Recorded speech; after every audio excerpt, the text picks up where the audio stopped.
Hello learners, welcome to today's lecture on digital privacy and ethical data management. I'm your instructor Lalita Bisht, and today we will delve into an extremely important topic in today's digital age, digital privacy and ethical data management, which are essential for our online safety and trust in technology. जैसे कि मैंने आपको बताया, आज के इस lecture में हम डिजिटल गोपनीयता और नैतिक डेटा प्रबंधन पर चर्चा करेंगे। यह विषय आज के सोशल मीडिया, आर्टिफिशियल इंटेलिजेंस और डेटा ड्रिवन सिस्टम की दुनिया में बहुत इम्पोर्टेंट हो गया है। पिछले लेक्चर में हमने चर्चा की थी प्रोएक्टिव साइबर सिक्योरिटी मेजर्स पर, यानी पूर्व सक्रिय साइबर सुरक्षा उपाय। आज के लेक्चर के हमारे लर्निंग ऑब्जेक्टिव्स रहेंगे to understand the concept of digital privacy, यानी डिजिटल गोपनीयता की अवधारणा को समझना, identify ethical principles of data collection and usage, यानी डेटा संग्रह और उपयोग के नैतिक सिद्धांतों की पहचान करना, recognise the importance of proactive cyber security measures, यानी सक्रिय साइबर सुरक्षा उपायों का महत्व समझना। So let's start. What is digital privacy? Digital privacy refers to the protection of personal data and online activities from unauthorized access and misuse. Now let's start with understanding what digital privacy actually means. Digital privacy is about safeguarding your personal information and online activities from being accessed or misused by unauthorized entities. That means digital privacy का simple मतलब अगर हम समझें तो है हमारी व्यक्तिगत जानकारी और ऑनलाइन एक्टिविटीज़ की सुरक्षा, ताकि ये बिना परमिशन के किसी के द्वारा एक्सेस या मिसयूज़ ना हो पाए। डिजिटल प्राइवेसी के अगर हम कुछ एग्जांपल्स देखें, जैसे जब आप किसी शॉपिंग वेबसाइट या सोशल मीडिया साइट पर अकाउंट बनाते हैं तो आपसे अक्सर ईमेल आईडी, फ़ोन नंबर और यहाँ तक कि एड्रेस भी मांगा जाता है। अक्सर लोग बिना पढ़े ये डिटेल्स भर देते हैं। This is where digital privacy is essential to ensure your data isn't being misused or shared without your knowledge or your permission. इसके अलावा using free wifi in public places. When you connect to free public Wi-Fi at places like, say, cafes, airports, or hotels, your online activity can be tracked or even intercepted. Hackers can create fake Wi-Fi hotspot and steal login details or sensitive data. ये जानना ज़रूरी है कि जब आप किसी भी free wifi से कनेक्ट करते हैं तो आपकी ऑनलाइन एक्टिविटीज़ को ट्रैक या इंटरसेप्ट किया जा सकता है। हैकर्स नकली वाईफाई नेटवर्क बनाकर आपकी लॉगिन डिटेल्स और सेंसिटिव जानकारी को चुरा सकते हैं, तो इस चीज़ की अवेयरनेस ज़रूरी है। Other than that, mobile app permissions. Have you noticed that some applications ask for permissions that are not relevant to their function? For example, a flashlight application asking for access to your contact or location. That's a red flag. It's a misuse of digital privacy. कभी आपने notice किया होगा, से एक example ही लें, जैसे simple कोई भी माना एक टॉर्च ऐप है जो कि आपकी कॉन्टैक्ट लिस्ट या लोकेशन एक्सेस करना चाह रही है। वो एक अनावश्यक रिक्वायरमेंट है, यह एक चेतावनी संकेत है, यह डिजिटल गोपनीयता का उल्लंघन है। इसके अलावा smart devices and voice assistants. Devices like Alexa, Google Home और smart TVs often listen for commands, but sometimes they are listening even when you are not talking to them. That raises a serious privacy concern, especially if sensitive conversations are being recorded. यानी जो smart devices आपकी आवाज़ के instruction सुनते हैं, कई बार ये तब भी सुनते हैं जब आप उनसे बात नहीं कर रहे होते हैं। यह प्राइवेसी के लिए एक गंभीर खतरा बन सकता है, खासकर अगर संवेदनशील बातचीत रिकॉर्ड हो रही हो। इसके अलावा social media check-ins and tags. When you check in on social media or tag your location in post, you are broadcasting your real-time location. This can be misused by stalkers or criminals. Also, tagging friends without their permission can breach their privacy too. यानी जब आप social media पर location tag करते हैं, जो कि हम अमूमन करते हैं, या चेक इन करते हैं, तो आप अपनी रियल टाइम लोकेशन दुनिया को बता रहे होते हैं। यह जानकारी गलत हाथों में पड़ सकती है। साथ ही बिना पूछे अपने फ्रेंड लिस्ट में से अपने दोस्तों को टैग करना, ये भी उनकी गोपनीयता का उल्लंघन है। Now, it is important to understand that why is digital privacy important. Now, let's discuss why digital privacy is so important. सबसे पहले identity theft अर्थात पहचान की चोरी. Identity theft means if your personal information like Aadhaar card number, PAN card number or banking details get leaked. It can be used for fraudulent activities. अगर आपका आधार card की जनसंख्या, पैन कार्ड की संख्या या आपकी बैंकिंग विवरण लीक हो जाता है, तो जाहिर सी बात है इसका दुरुपयोग हो सकता है.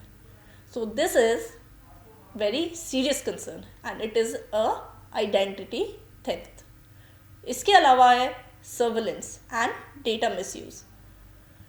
Many companies collect and use your personal data without your knowledge, often for targeted advertising. इसको बोल सकते हैं हम निगरानी और डेटा का दुरुपयोग. कई कंपनियां बिना आपकी अनुमति के आपका डेटा टारगेटेड एडवर्टाइजमेंट के लिए या विज्ञापनों के लिए इस्तेमाल कर रहे हैं, जो कि अनावश्यक है और गलत है. इसके अलावा है trust and reputation. Organization must ensure that users' privacy is maintained to retain trust. विश्वास और प्रतिष्ठा. किसी भी संगठन को उपयोगकर्ताओं की गोपनीयता की रक्षा करनी चाहिए ताकि विश्वास बना रहे. Social media privacy. If your social media profiles are public, anyone can misuse your information. ये जाहिर सी बात है कि अगर आप अपनी सोशल मीडिया प्रोफाइल को पब्लिक रखते हैं तो आपकी जो पर्सनल जानकारियां हैं, आपकी निजी जानकारियां हैं, उनका दुरुपयोग होने की संभावना बनी रहती है. So let's discuss some example explaining the digital privacy. First of all से let's start with social media setting. Social media setting में हम देख सकते हैं कि लाइक कीपिंग योर इंस्टाग्राम और Facebook profile private to control who sees your post. You can आप अपनी इंस्टाग्राम या फेसबुक जो भी आप सोशल मीडिया प्रोफाइल यूज़ कर रहे हैं उसको आप प्राइवेट रख सकते हैं और अपनी ऑडियंस लिमिट कर सकते हैं. ये आप तय कर सकते हैं कि आपकी पोस्ट को कौन देखेगा, आपके कौन से फ्रेंड्स उस पोस्ट को व्यू करेंगे, और ये ऑप्शन आपको हर सोशल मीडिया प्लेटफॉर्म में अवेलेबल होते हैं. तो हमें इनका उपयोग करना आना चाहिए. हमें अपनी ऑडियंस को लिमिट करना आना चाहिए. हम अपनी सिर्फ ट्रस्टेड ऑडियंस को ही अपने पर्सनल इन्फॉर्मेशन शेयर करें. इस तरह की अवेयरनेस होना ज़रूरी है. So we must know how to positively use the social media settings which have been offered. उसके अलावा using strong password rather than using simple passwords, like we should avoid using our names, any such things which can easily identify who we are as password. We should rather try using complex password in the sense that we should mix alphanumeric characters. हमें mix जैसे हमें letters भी use करें, हम अपना से special characters का option भी यूज़ करें. उसके अलावा हम नंबर्स का भी यूज़ करें और इनको मिक्स करके अगर हम एक पासवर्ड डेवलप करते हैं तो अमूमन हम जो ब्रूट फोर्स अटैक है फॉर क्रैकिंग द पासवर्ड, हम उससे बच सकते हैं. तो हमें अपने बैंकिंग अकाउंट्स, इंटरनेट बैंकिंग्स में कोशिश करनी चाहिए कि हमें सिक्योर पासवर्ड यूज़ करें, स्ट्रॉन्ग पासवर्ड यूज़ करें और टाइमली उन पासवर्ड्स को चेंज करें, अपडेट करें. इसके अलावा incognito mode in browsers. Since maximum of us must be aware of this कि जो हम ब्राउज़र्स यूज़ करते हैं, वेब ब्राउज़र्स से क्रोम, फायरफॉक्स, हमारे पास वहाँ पर एक इनकॉग्निटो मोड का ऑप्शन है, जिस ऑप्शन को ऑप्ट करके अगर हम ब्राउजिंग करेंगे तो हमारी ब्राउजिंग हिस्ट्री या कुकीज़ सेव नहीं होगी, जिससे हमारा जो ब्राउजिंग हिस्ट्री या हमारा इंटरेस्ट है पर्सनल लेवल पे में हम may be we are browsing something और looking for something which we don't want anyone else to track, उसको हम उस चीज़ को हम अवॉइड कर सकते हैं. So we should opt for incognito mode in browsers. Other than that, app permissions, we should deny access to microphones or contacts in mobile apps that don't need them. Now this is very important. अक्सर हम play store से applications download करते हैं and then when we try and install them, they ask for permissions. वो हमसे अनुमति लेते हैं कि क्या हम आपके कॉन्टैक्ट लिस्ट को एक्सेस कर सकते हैं. इट इज़ अप टू आस कि हम उन्हें अलाउ करें या डिनाई करें. So we should be very careful while allowing the applications to access the personal details like our contact list or any such or a microphone, any such information. ये हमें इस चीज़ के लिए जानकार रहना ज़रूरी है. Now next we will discuss the ethical principles of data collection and usage. Data संग्रह और उपयोग के नैतिक सिद्धांत क्या हैं? सबसे पहले इन्फॉर्म्ड कंसेंट, सूचित सहमति. इन्फॉर्म्ड कंसेंट बहुत इम्पॉर्टेंट है. ये हम अक्सर जब हम ऑनलाइन फॉर्म फिलअप करते हैं, we must have come across this कि data must be collected only after be obtaining clear, explicit and voluntary consent from the user. जब भी डेटा कलेक्शन हो रहा है कि हमेशा जो भी यूज़र है उसके क्लियर कंसेंट से ही कलेक्ट होना चाहिए. The user must be well informed about where the data is being used and why is the data being required. The user should know what data is being collected, why, how it will be used and for how long it will be stored. इस सब की जानकारी एक user को होनी चाहिए कि data जो भी कलेक्ट किया जा रहा है, आपका पर्सन, आपका नेम, आपके से एड्रेस, आपका फ़ोन नंबर, आपकी ईमेल आईडी, अगर आपसे रिलेटेड आपका पर्सनल डेटा कलेक्ट किया जा रहा है किसी पर्पस से, तो वो क्यों कलेक्ट किया जा रहा है, ये इन्फॉर्मेशन होनी ज़रूरी है. कितने टाइम तक वो कलेक्टेड रहेगा या स्टोर्ड रहेगा, ये इन्फॉर्मेशन आपके पास होनी ज़रूरी है. So that data can not be miss use. एक इन्फॉर्म कंसेंट, इसलिए हमेशा एक इन्फॉर्म कंसेंट का कॉलम रहता है. दैट आपने अक्सर नोट किया होगा कि किसी भी एप्लीकेशन के नीचे एक कंसेंट रहता है कि मैं जानता हूँ या जानती हूँ कि मेरी जानकारी क्यों और किस लिए इस्तेमाल की जाएगी. आपसे एक परमिशन ली जाती है for accessing your data. So that's an example, asking users to accept terms and conditions before collecting personal information. It happens that the users are being asked that what terms and conditions will be there and why is the data is being collected. इसके अलावा हमारा अगला सिद्धांत है purpose limitation, उद्देश्य की सीमा. Data should be collected for specific, clear and lawful purpose only. जब भी कोई भी ऑर्गेनाइजेशन, कोई भी संस्थान अगर डेटा कलेक्शन कर रहा है यूज़र का ऑनलाइन, तो उसका कलेक्शन करने में बहुत स्पेसिफिक डेटा की कलेक्शन होना चाहिए, बहुत क्लियरली मेंशन होना चाहिए, और वही data lawfully, it should be collected lawfully, जो लीगल तरीके से है data, for legal purpose it should be collected. It must not be use for unrelated purpose without for the consent. किसी भी अनरिलेटेड पर्पस के लिए यूज़ नहीं होना चाहिए. इसका हम एग्जाम्पल समझ सकते हैं, जैसे data collected for a survey should not be reuse for marketing. जाहिर सी बात है, अगर एक यूज़र से फॉर एनी सर्वे आपका पर्सनल डेटा कलेक्ट किया गया है और बीइंग एन इनोसेंट यूज़र आपने फीड किया है वो डेटा, वो फर्दर किसी और पर्पज़ के लिए यूज़ नहीं होना चाहिए. अगर it has already been mention that is it has been collected for a specific survey, that data should be used only for that purpose and not be reused for any other purpose like marketing. Data का उपयोग केवल उसी उद्देश्य के लिए होना चाहिए जिसके लिए वह एकत्र किया गया है. अदर देन दैट, हमारा तीसरा सिद्धांत है डेटा मिनिमाइजेशन, न्यूनतम डेटा संग्रह. Only collect data that is strictly necessary for stated purpose. सिर्फ वही डेटा कलेक्ट करो जो जिस स्टेट पर्पस आपने स्टेट किया, जिस कारण आपने बताया है कि हमें डेटा की रिक्वायरमेंट है, उसके लिए ज़रूरी है. अवॉइड कलेक्टिंग एक्सेसिव और इररेलेवेंट इन्फॉर्मेशन. ज़रूरत से ज़्यादा हमें डेटा कलेक्ट नहीं करना चाहिए. कोई भी ऐसी इन्फॉर्मेशन नहीं करनी चाहिए जो आपके पर्पस के लिए रेलेवेंट नहीं है. इसका एग्जाम्पल हम समझ सकते हैं, if only name and age are required don't ask for the address or income. जब सिर्फ नाम और एज की रिक्वायरमेंट है तो unnecessary questions like asking for address या फिर इनकम की जानकारी, ये क्वेश्चंस नहीं होने चाहिए।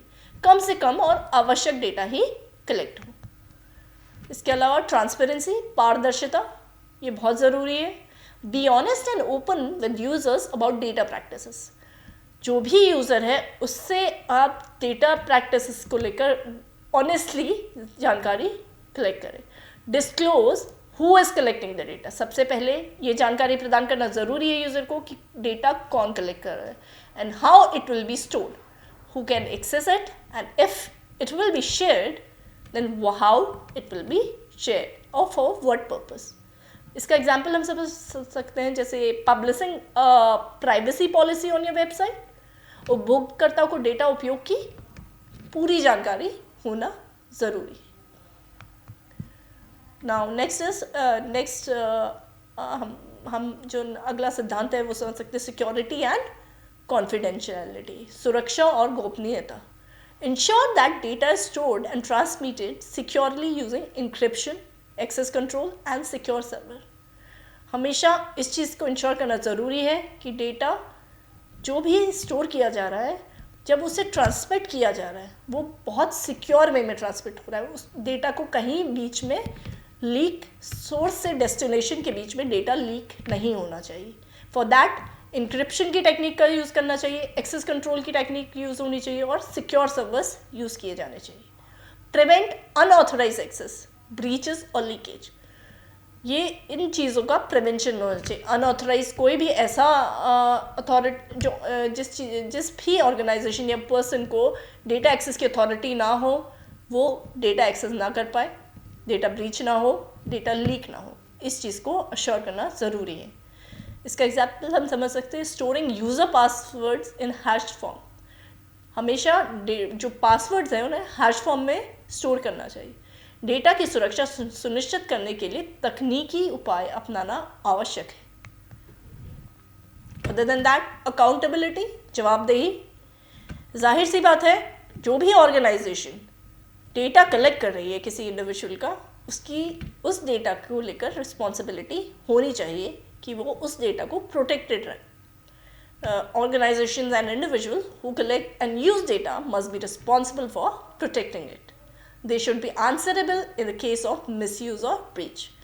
In case अगर डेटा का मिसयूज़ हो रहा है या ब्रीच हो रहा है तो ऐसी संस्थान जवाबदेही इन संस्थानों की होनी चाहिए जो डेटा कलेक्ट कर रहा है।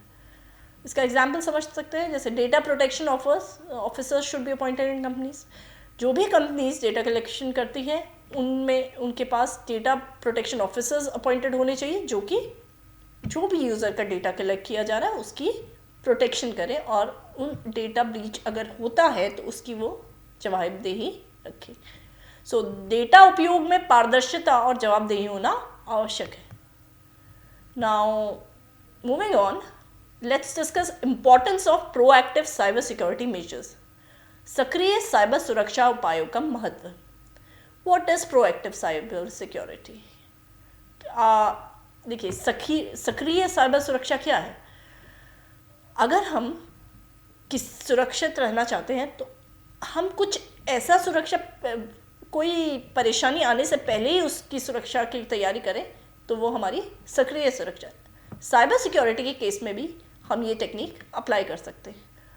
से anticipating threats before they occur, मतलब खतरों को पहले से ही अनुमान लगाना। Implementing measures to prevent cyber attacks, अगर साइबर अटैक्स हो सकते हैं तो उनको प्रिवेंट करने के लिए क्या मेजर हम इम्प्लीमेंट कर सकते हैं। And continuously monitoring and updating systems, हमें अपने सिस्टम्स जो हम यूज़ कर रहे हैं फॉर कलेक्शन ऑफ डेटा उन्हें कंटिन्यूसली मॉनिटर और अपडेट करते रहना चाहिए। Now why is it important? Proactive measures क्यों इम्पॉर्टेंट है? To protect sensitive and personal and organisational data. Personal और ऑर्गेनाइजेशन का सेंसिटिव डेटा जो है, व्यक्तिगत और संस्थागत डेटा जो है, उसकी सुरक्षा के लिए। Prevents financial losses and reputation damage, वित्तीय हानि और प्रतिष्ठा को नुकसान से बचाने के लिए। Ensures business continuity and public trust, व्यवसाय की निरंतरता और जन विश्वास बनाए रखने के लिए।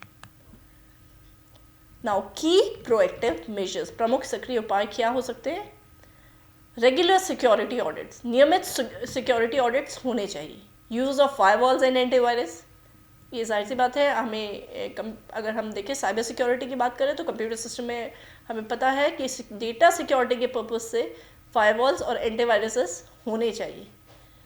Cyber security training for staff, ये भी बहुत ज़रूरी है, बहुत आवश्यक है आज के टाइम पे, जब डेटा ऑनलाइन जो डेटा शेयर हो रहा है वो सिक्योर नहीं है, कि जो स्टाफ डेटा हैंडल कर रहा है वो साइबर सिक्योरिटी के लिए ट्रेंड हो। इम्प्लीमेंटिंग मल्टी फैक्टर ऑथेंटिकेशन, ये आप अक्सर हम स्मार्टफोन्स पे देखते हैं, जो हमें ऑप्शंस दिए गए हैं, अब लेटेस्ट स्मार्टफोन्स पे सब में अवेलेबल होते हैं।